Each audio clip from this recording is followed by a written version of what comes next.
My partner's dismissal sparked my rise. My partner's cold command to stay small in his glittering world lit a spark that unveiled my empire and left him breathless in its shadow. Sunlight danced across the oak table in my Vineyard Estates tasting room as I arranged a charcuterie board for the Solara wine gala. My partner, Julian, adjusted his silk tie, his voice sharp.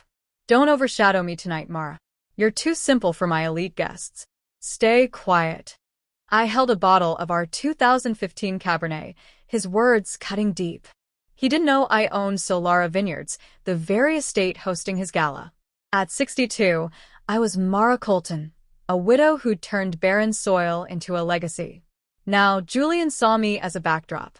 It began with a small slight. I'd curated the gala's wine pairings, honoring my late father's recipes.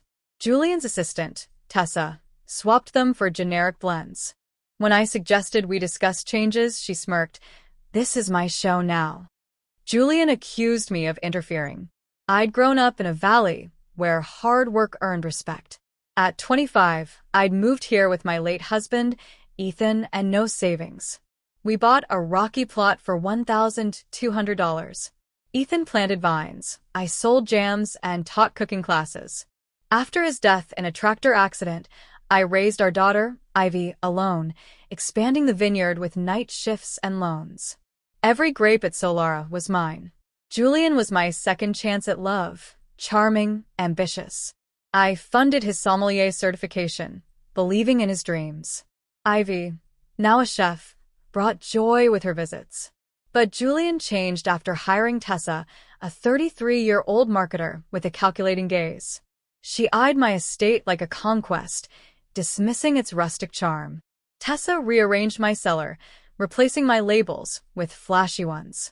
When I asked Julian to intervene, he said, "She's building our brand, Mara. Let her."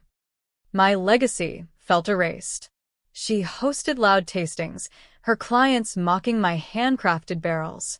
I overheard her call Solara quaint, plotting a modern winery. Julian nodded along.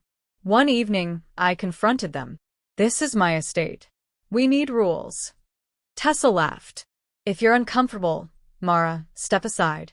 Julian's silence stung. I decided no more. While they were at a trade show, I hired a security firm. For $300, they installed new gate codes.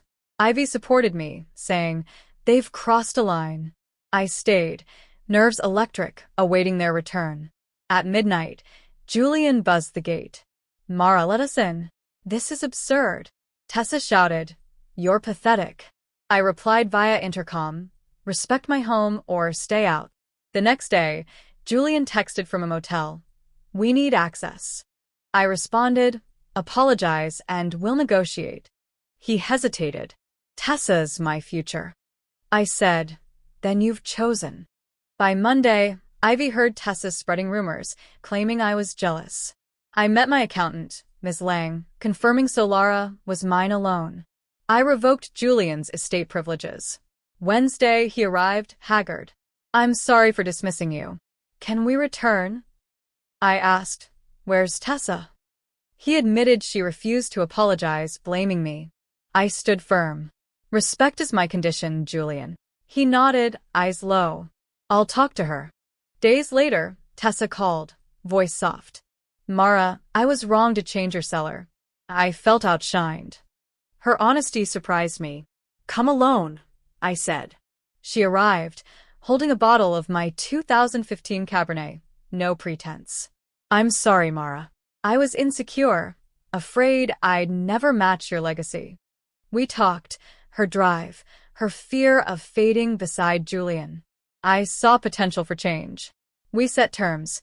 My estate, my vision. Changes discussed, respect first. Julian returned, apologetic, vowing balance.